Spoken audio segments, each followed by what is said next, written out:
So now as a networker, you want to build these relationships because I got financial people that we can use. I got marketing people that we can use. I got social media people, right? I got people in insurance, right? I got all my legal shield people that if it comes up, I got go-to people that I can send, and that makes people just come to me. Are you looking to improve your sales without resorting to pushy tactics? Welcome to Sales Made Easy, the podcast that helps you to achieve better sales results and gain long-lasting clients through relational selling. Let's get right into it. What is the good word? You're in for a treat today because I have with me a man of positive energy, Jason Integrity, on the Sales Made Easy podcast. Jason, it's been a little bit, but you've been on the show a couple of years ago, and we had a great conversation, and I'm really looking forward to this one because we have similar mindsets about things, and I can't wait for this discussion. So, Jason, before we get started, can you tell us a little bit about yourself and what it is that you do these days? Yeah. Number one, Harry, it's great to see you again. It's always a good time. I appreciate you having me back. So I'm Jason Integrity, and I'm a sales strategist. And what I do with my clients is help them with their marketing and sales conversation. And that starts with who you are, right? So we have to be clear on who you are before we can go out and start pitching and selling stuff, because that's all you do when you don't know who you are, right? So now that we know who you are, who do you want to help? How do you help them? What platforms do we need to do to attract them into your ecosystem? And then how do we convert them into clients? How do we show them that we can help solve the problem and then implement that strategy? So I help my clients with that entire process from concept to customer and how to market and sell their services. Excellent. And, when you think about knowing yourself, I just love how you started out with that. Why would you say that's important? Because you have to stand for something, right? In the words, I have Malcolm X behind me, right? So in the words of Malcolm X, if you don't stand for something, you'll fall for anything, right? So the goal is to what separates you from the marketplace and all of the competition is you. And if you show up authentically, you don't need differentiation. It's already built into your character. And the more you let people into your personality and how you do business and the things that you care about, all of a sudden you don't sound like everybody else. So who you are is key to building your brand. Yeah, 100%. It's amazing how we often, or many, forget this, right? They feel like the 50-year-old company, the number one in the industry, best reputation, whatever. This is what they feel like they need to sell without even looking in the mirror. And it's like we know, it's like, and you, I'm sure, could look at someone's website and say, yeah, I'm serious, I understand what this website is, or I don't, and I'm moving on. The same is true with people. Within a few seconds, we're making judgments on people. And if we can't see a real human being on the other side, we're probably checking out looking for another person, right? I mean, what's your thought on that? Absolutely. Especially, we live in this new age of AI, right? And people are having the bots write everything for them. And it's so cold, right? And there's no actual voice in it. It's just, here are the facts. Here's what you need. But when you can inject your personality into it and give it some real soul, now people can connect to that as opposed to all the cookie cutter, everybody sounds the same stuff. It's crucial to being successful in today's marketplace. Yeah, 100% agree. You mentioned AI, but is there a place for AI in your mind? Absolutely. If you're not using AI, I think we talked about this the last time that we were together a couple of years ago. You have to use AI now. It is an excellent tool. But the difference is use it as a tool. It can't replace a person, but it can make the job easier because it's processing power, and it can process a lot faster than you can, especially when it's time to create presentations or how you want to create the language of a certain piece of collateral.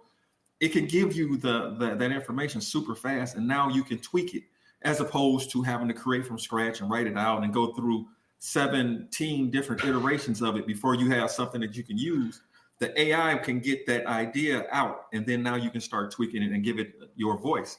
It makes every process just so much easier. Yeah, I love it. I don't know if I started out loving AI because I was worried that my voice wouldn't be there. But the way AI is, I mean, the more it knows you, the more it sounds like you. And when, I uploaded, things I wrote, I now have conversations with AI like it is a team member. Yeah. And it's ridiculous. I'm addressing it by name and saying, so what do you think about this? This is what my thoughts are. And then I get, which I love, I get back a response. Great idea, Harry. You're amazing. So if you ever need a pep me up talk or something, that or pick me up talk, that would be the one place to go if you can't find a human being. But that's right. That's how, I mean, it really, if you view it as a teammate, you can get a lot more done. And I love what you said about the writing. It's not like it's taking over for you, but just saying, this is what I'm thinking. Help me put it in an outline so it's coherent. And does this make sense? And I have these conversations back and forth. And, before long, within a few minutes, basically, I can have an outline for a presentation or a talk or something. Still my material. Yeah. And I'm still delivering it, still my personality, still my experience, but the AI is helping me just to structure it and make it coherent so that others can benefit from it. Yeah. And is that similar thoughts on that? Or it's very good for the brain dump, right? Yeah. My favorite part of AI is doing this. Everybody steal this because it's fantastic. So go to the AI, Chat GPT, doesn't matter what you use. And turn on to where it is listening to your voice and you can just talk, right? As opposed to typing, and brain dump this idea. Okay.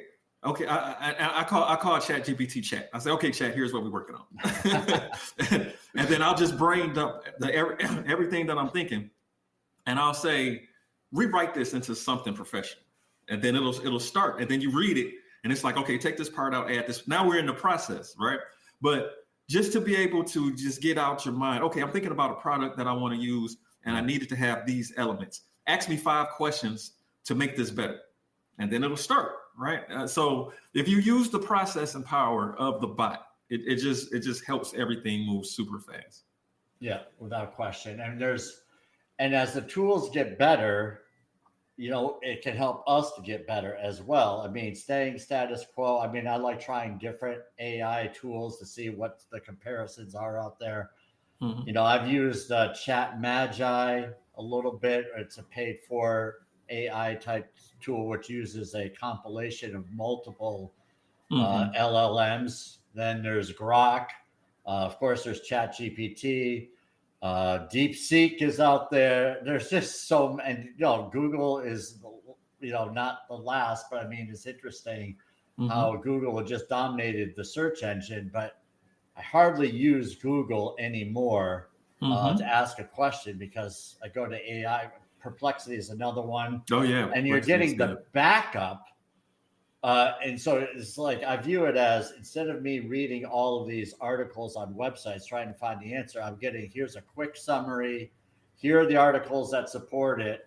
And now I can take a glance at the articles if I want to go a little bit deeper, but it's all right there in front of me compared to, searching through 2 pages of articles on Google in the past. So it's interesting how this has all changed over the years, and, we'll see where it goes, but it's definitely gotten better.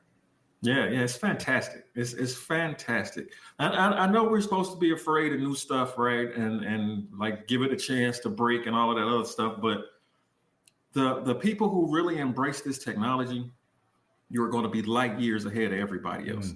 And being able to pivot with the information. So to take the new information that you got from this AI bot and start implementing this new strategy, it makes you it's such an asset, and it makes you so dangerous because you can change and pivot, and you can look at what's trending, and you can say, okay, how do I change my business to fit this trend? How can I take advantage of this particular opportunity? And now you got a resource that can pull information from the web and say, here's what we got in real time. That has never been a tool that we've had nowhere in history. Yeah, exactly. And if you think of, you come across people that are still not using AI, I'm sure. I mean, I was working with a client recently. We were just talking about a fundraising tool and or an event, and I didn't think of it until just now. It's like, why didn't I invite AI to the meeting and say, these are the ideas that we're thinking. Would you add? Would you take away? What's current? So yeah. I mean, it's just like Google. Why not ask it, right? And even with the transcripts, right? So if you record the meeting, take the transcript and just drop the transcript into the AI, and tell it to pull out the key points, tell it ask it what's missing, give it a role, right? So I need you to take this transcript and I need you to view it from an operational standpoint, and now act as the chief operation officer of my company and give me 5 things that you took away from this meeting. In 30 seconds, you got it. Bang. I love it. Yeah. So all right. So what is the process you're using? Are you recording just on your phone, or how are you doing that? Or do you have a laptop or computer open and you're just keeping the mic on in like AI, like ChatGPT or something? Yeah. So I use a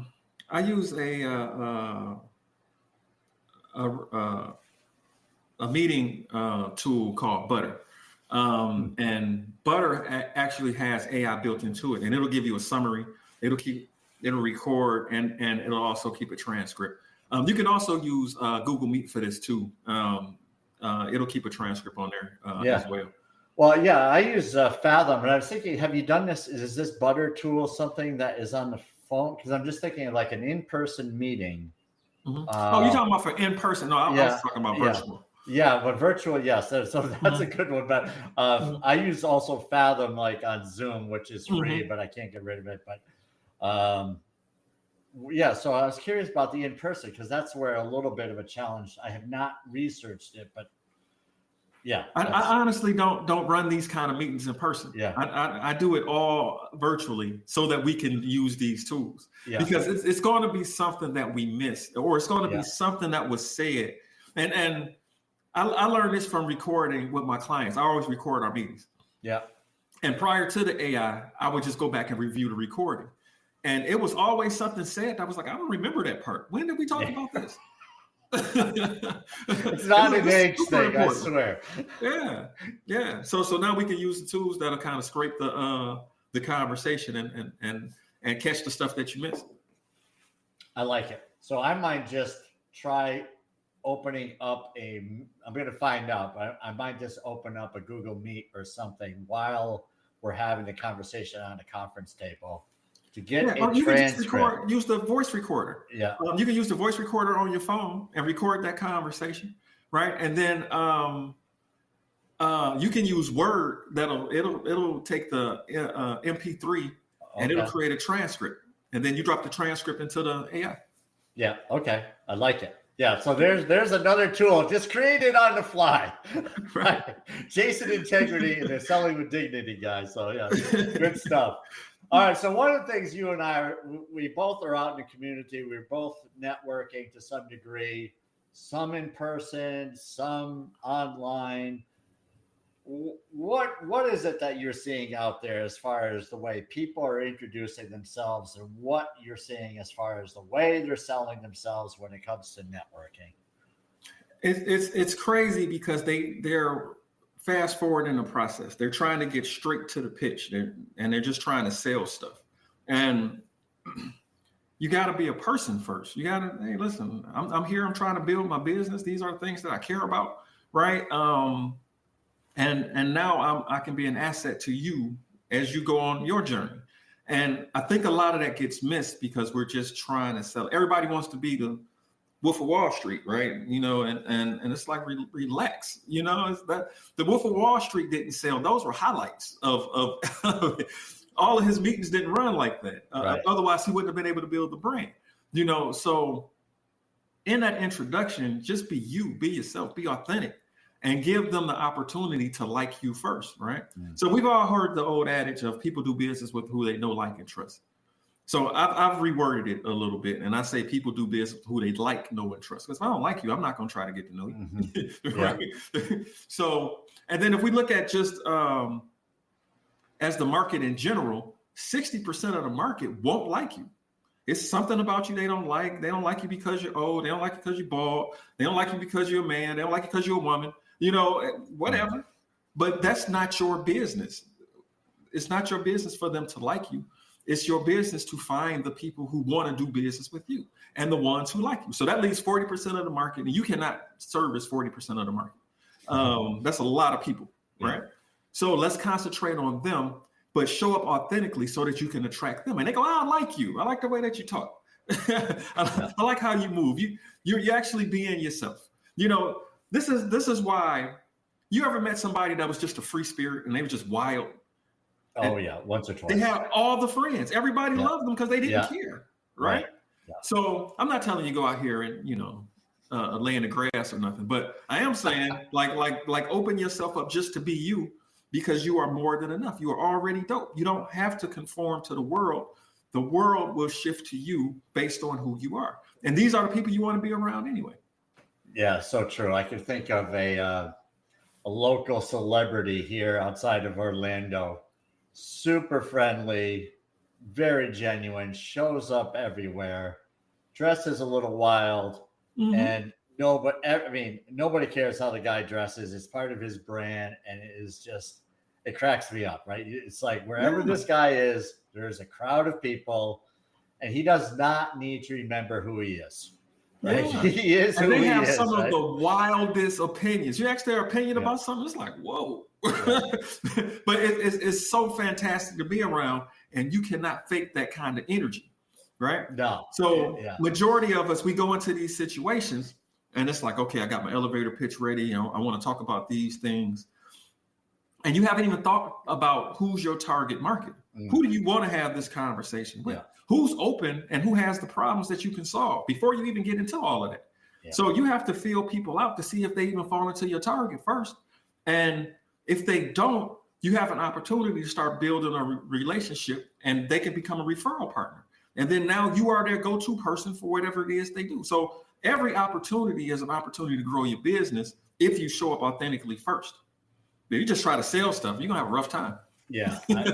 Well, I get this. So some people view networking as, well, I'm going to get 10 or 15 people selling for me. So I'm just going to keep repeating myself, and I'm going to say the same thing over and over again, that I am your local cable guy. I don't know why that just came to my mind, but I'm the cable guy. So if you need cable, I'm the guy. And every week, if you need cable, I'm the guy. Well, all right, you may be the guy, but the question I have is, would I give you a referral just for the fact that you're saying I'm the guy? I don't know how you respond to phone calls. I don't know if you pick up the phone on the first call or if you respond to an email within a couple of hours or a couple of days. I don't know what kind of work your team does. I don't know what your technology is and how reliable it is compared to others. I know nothing other than the fact that you say, I'm the cable guy, and we've been around for 50 years, and we're number one in the industry, which, okay, we hear this over and over again, does not necessarily translate into more sales. And frequently, people like that come and go in network events, right? They don't last. So what would be, in your mind, maybe a better approach to something like that? Show up to help, right? So if we have them, and he wants to be known as the cable guy, how does that help anybody, right? So when you're talking to people, now you're asking questions to see what they need and how you can jump in, So if you're the cable guy, you're talking to them about what's your connectivity for your internet? Like what are you using, and is it enough for your business? Do you have a waiting room with a lobby? And what are you running on that? How can I help you with the tools that I have? cable companies do a lot of research in the marketplace. And if you're the cable guy, you got access to all of that stuff. Hey, let me know, talk to me about your business, and let me pull the type of shows that people are watching, and so we can see what's trending. And then we can kind of point you there. And then from an advertising standpoint, maybe you want to buy an ad on that side. I used to sell advertising on cable. Yeah. So all of these things go together, and then take your knowledge of cable. So whether it's the installation of cable, whether it's the programming of cable, and you use yourself as a resource to help them with their business, because your skill set is way different from theirs. And if you start applying it to their business, regardless of what they do, it'll go, oh, I never thought about it that way. And then it's like, I was talking to the cable guy and he was saying, and then now it's some good information, and then now there is a reason to send business to you because you can solve this problem. And I saw you solve the problem. Additionally, I have a talking point to bring you up. So with anyone that I meet networking and anybody in my network, I always tell them, don't try to explain marketing and sales. You're going to sound crazy. Just if they say they have a problem building their brand or something is wrong with their website or anything marketing or sales or how to have a sales conversation, or they're not closing, or you hear them say a weird pitch or something, you need to talk to Jason. He's a sales strategist. That's all I need you to say. Don't try to explain it. And I'll pick it up from there. And then I'll just start asking them questions. What happens is not only will I get referrals from them, but now I'm a resource for them. So now when they say, I know a guy that knows everything about marketing and sales, and then that helps them with their relationship building, because now they can help and point people in a different direction. So now as a networker, you want to build these relationships, because I got financial people that we can use. I got marketing people that we can use. I got social media people, right? I got people in insurance, right? I got all my legal shield people that if it comes up, I got go-to people that I can send, and that makes people just come to me. I'm just going to go talk to Jason because I'm sure he knows somebody. Exactly. And then it all builds and grows at the same time.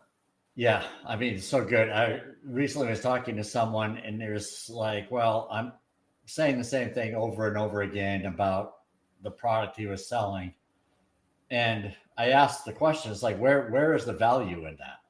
And the person said, well, if they want to do this, then they know to see me. And I was like, okay, but what if they don't want to do this? Are they seeing any value in you? Will they give you referral if they're not seeing value in you? My guess is probably not.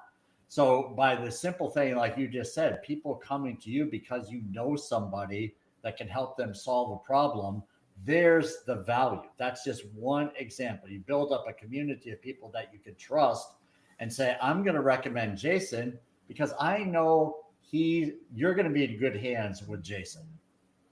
Whereas if you just hear the person saying the same thing over and over again, we don't know really enough about the person other than that's the product they sell. We don't know enough behind the scenes if there's going to be real value in that conversation. Because I don't know if this has ever happened to you, Jason, but I have given referrals where people have come back and said, yeah, that one wasn't so good. Thanks for the referral. I couldn't get rid of the guy, blah, blah, blah. And, now I'm not saying I'm damaging my reputation, but it's definitely a nick in the reputation, right? Yeah, it hurts your brand because now it's just like, I don't know if I'm going to ask you for another referral. Let me give you a great example of this. Okay. My brother is the worst person to take a movie recommendation from. If he says it's a good movie, it is not a good movie.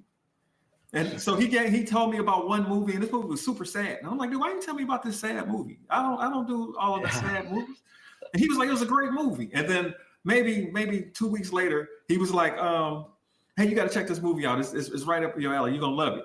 I'm like, oh, okay. So I watched the movie. It's a terrible movie. I'm like, dude, you are not a resource for movies anymore, right? And his reputation is ruined. And anytime we're around people and he starts talking about a movie, don't listen to him. He knows nothing about movies, right? So if you continue to give bad referrals, now it's just like, nah, don't take any referrals from them because he's just sending you salespeople. He doesn't actually know these people, right? And And it's a lot of people that do that. I hate to throw BNI under the bus, but I'll pull up. We won't mention any names. 3 letters begins with B, ends with I. Right. The notoriously just give bad referrals, right? Because they have a quota of giving referrals. Now, there are some people who kill it in BNI. Yeah. I've met like 3 of them, but majority of them are just like, all right, collecting business cards and sending you referrals. And it's just like, I don't think y'all doing this right. But if there is some meat there, as far as here is a problem, I'm not necessarily qualified to solve that problem, but I know somebody who can solve that problem. And I'm going to send you to them, or I'm going to have them call you. And that's probably better because they don't walk into it cold. They know exactly what's coming. So it'll be great to get a call and say, hey, listen, Harry, I got somebody that needs some coaching. And I was talking to them, and they don't necessarily fit my style of coaching, but I think they'll be great with you. And here's their business, here's what they got going on, and here's where I think they need some help in their confidence. And then now you could walk into that meeting and it's like, I got the golden ticket, right? Let's go solve this problem. And I think that's where it should be when we're networking. This is the attitude we should have, because if we are actually helping each other and we're actually solving the problem, everybody wins. And if everybody wins, now the economy grows, and we don't have to be scared about all of the changes and people running from the tariffs, right? But it becomes a thing of we're actually moving business internally, whether it's locally in our city or in our state or even in the country, because it's based on real relationships. And now I'm a trusted source because I gave the referral. The potential client has this problem that's about to get solved. You just got some business. Everybody won in this relationship. Exactly. Now, if we all do that, and that's the attitude, it's impossible to fail, because we're solving all of the problems that we're having for our businesses all at the same time, and we're using people that we know to solve the problems. I love What's it. better than that? Yeah, nothing. And then you're also helping. I mean, I look at it in the local community is that you're helping the nonprofits as well. So people that are out there helping others, the more money you have, the more you might want to look at donating and volunteering and so forth, which again just adds to the whole flavor of the community. So you've been in communities where there's a lot of that camaraderie, a lot of that unity to help the community, and you've probably been in others where there isn't. I know I have. The longer you live and if you move around, you see the differences. So you touched a little bit on the economy. This is one that I often hear is where people say the economy is really tough out there. People just aren't buying. I've been in difficult economic situations before. I imagine you might be a little bit younger than me, but you're old enough to remember certain periods, I'm sure. What's your thought when people say it's really tough out there? What comes to mind for you to kind of help people see the light, maybe? I don't recall a time when it wasn't tough. It's been tough the whole time, right? People are not just calling, taking orders. I mean, come on now. Right. A lot of this stuff, in my opinion, is just propaganda, right? The way the stock market works is based on emotion, and emotionally people buy and sell based on what the experts, quote unquote, are saying, and that sends a panic to the people who don't understand industry and how it all goes. Now, when it comes to entrepreneurs and running your business, you live in this space 100% of the time. If you don't sell anything, we're not making money, and all right, we don't get to go on vacation, right? But this is something that's ongoing for all of us, and we can't be afraid of it. Whenever there's a shift in the economy, whenever there is a shift in the trends, it creates so much opportunity to make a lot of money. There was a time when everybody was moving out west, and it was gold in them their heels, right? The dude who made all the money was the guy selling the shovels. Well, he got paid every time. I got shovels. Again, it's going out there somewhere. Go find it. Some people found it, and most of them didn't, but everybody bought shovels. Right? So you have to figure out your place in the market on what opportunities that you see coming. The same thing like with the AI. using the AI is not enough. Being able to program the AI will help you earn money. I'm working on a couple of opportunities now where I'm teaching about how to have real conversations and sell. Not necessarily pitch and closing, but nurturing people through the conversation and create the process. That's where the wealth will be. And whenever you see a digital change that's significant, usually the economy dips around there. You know, think about when like the internet first became a big thing, everything kind of slowed down because it's like, what is this new tech? You know, and then people started using the internet more and more and more. I remember a guy telling me, I'm dating myself now. I was working for a cable company called Media One. It eventually got bought out by Comcast. And we were one of the first companies to create this marketplace where it was like a digital mall. And this guy said, this internet stuff is not going to last. And I was like, this dude not going to be here in 5 years. We won't see him, you know, but people say that all the time. You know, I don't know about this horseless carriage thing. I'll just keep my horse. You know, it's just like, okay. I don't know about microwaves, man. I would rather cook on the stove. Okay. Right. So now it's the AI thing, right? So I don't know about this AI thing. And it's like, all right, you're going to go the way of the dinosaur. But within this, it creates opportunity for your business. Now, where is it? Now, if you can solve a problem, if the economy is taken, it's a lot of people who have that problem now. You know, so go find them. And it doesn't matter what it is. If you are a financial analyst, don't you think people need to talk to you now more than ever? Because, hey, listen, I got some money. I want to keep it. Who can I talk to? Who can I trust? Okay, how about insurance? I want to protect the stuff that I got because this stuff looks a little shaky, right? How can I start investing what I have? It's tax time. How can I hide some of this money from the government, right? Yeah. They need to talk to people, you know, from marketing and sales. It doesn't matter. Fitness. I got to get my body together. Hey, what if the zombies come? Somebody teach me how to fly a helicopter. Whatever it is, it creates opportunity for you and your business. And if you embrace it that way, then it's just a blip on your radar. But if you go, oh my God, what are we going to do?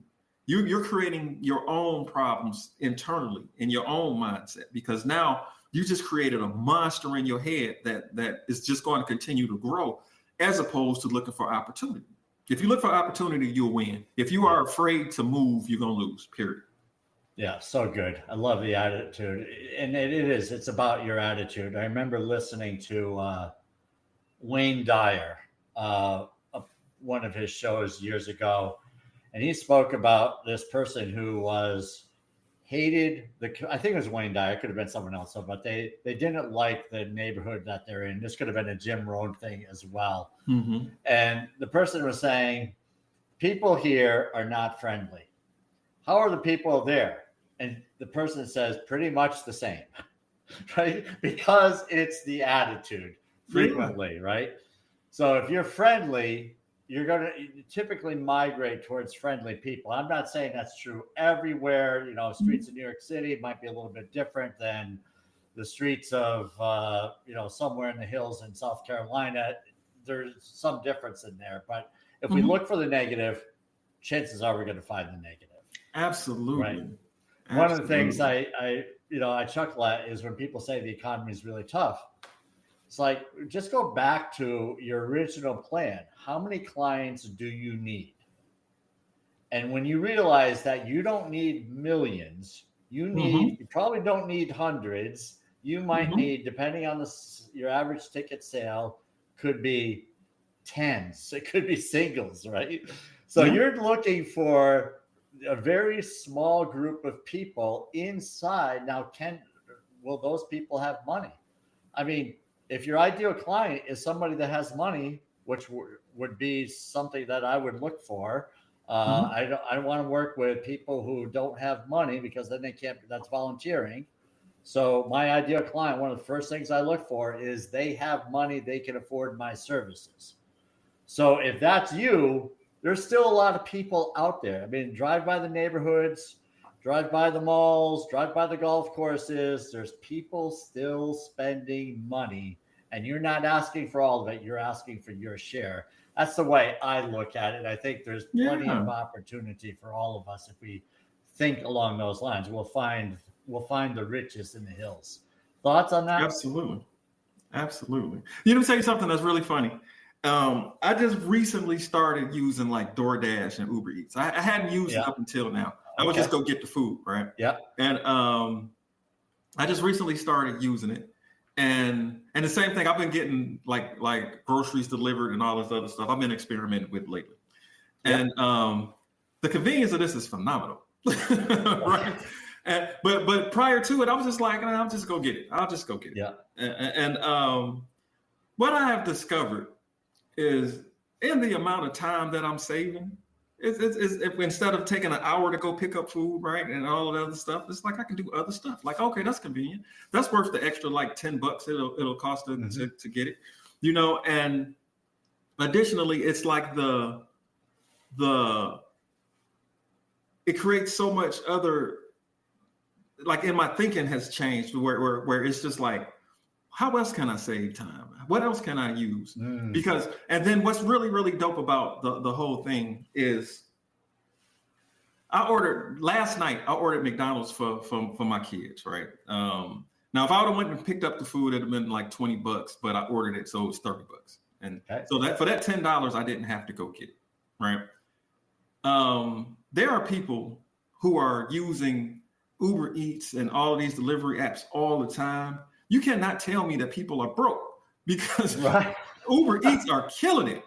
And for that convenience, all these people are ordering food. And then between ordering groceries and food over the last couple of months, I have probably shelled out an additional $150, $200 that I didn't have to if I'd have just went and got all of this stuff. Yeah. But I got to save that time, which was kind of dope, right? So now I'm converted to ordering stuff. But there are people that's ordering stuff all the time. And I'm late to the bus on the ordering all of these things. And but think about all the people who order.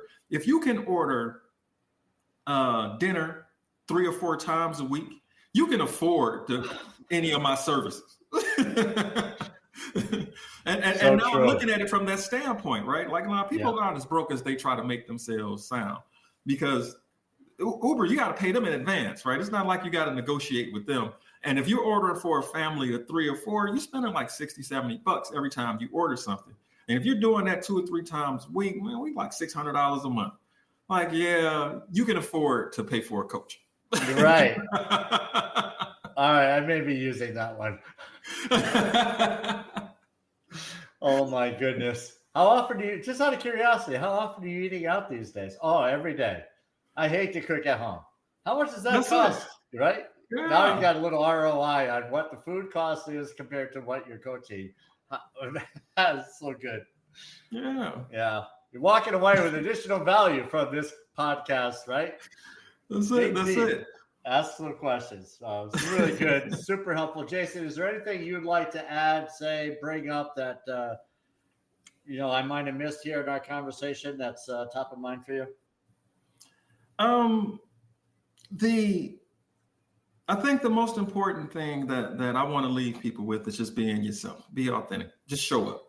Don't be afraid to get it wrong, because nobody gets it right the first time. We all fall down, and that's the point, right? And this is how you build your experience. You don't learn nearly as much from your wins as you do from your losses. You learn a lot from the losses because you don't want to lose again, right? But just jump into it. I saw a video, Harry, the other day. I was watching this YouTuber, and she was saying that she's super successful. She got all these plaques and stuff, and they were like, well, you can kind of go viral whenever you want. How do you do that? And she was like, I can't go viral whenever I want. Just some of this stuff goes viral. I post so much that it's bound to happen now. And then the host asked her, how many videos did it take you to get comfortable to where you started seeing results and you knew the process? She said 1,000 videos. She said somewhere around 1,000 it made sense. So most of us would have quit after 50. Like I put 50 videos out there, nobody's watching, right? But 1,000 videos, and you're going to learn new techniques. You're going to learn stuff about your lighting. You're going to use different resources. You need to get these reps in, and it applies to everything, right? Sales calls, if networking events. If you put in your mind, I got to do this 1,000 times in order to get good at it, then now it's just a part of the process and just you trusting the process. So just dive in it. Most of us are probably on like 233. You got a long way to go. Yeah, so that's really, really helpful because I've got about 800 videos out there, and I'm still looking for perfection, but I've given up on perfection. It's funny, just that you bring that up. I used to look at my phone after all of the mistakes, and I would have sometimes 20 or 30 attempts at a 15-second video. Now it's not like that anymore. You get better in time, and you don't worry so much about perfection. You get to be you more often, and that's really the goal: is people see the real you. So that is great advice. And people that want to find more of Jason Integrity, what's a great place to find you, Jason? I'm on everything that you're on. Facebook, Instagram, Alignable. I spend a great deal of time on Alignable. LinkedIn. Go to jasonintegrity.com or go to integritygo.com. That's the corporate site. And I'm here for you. Yeah. Well worth the conversation, my friend. This has been a blast. Always a pleasure. I appreciate you having me on here. Okay. We'll talk to you soon. Right. All righty. Thanks for listening to Sales Made Easy. If you enjoyed today's episode, please subscribe and share it with your friends. Also, you're invited to join the Facebook group Sales Training Selling with Dignity. Serve first, the selling will follow.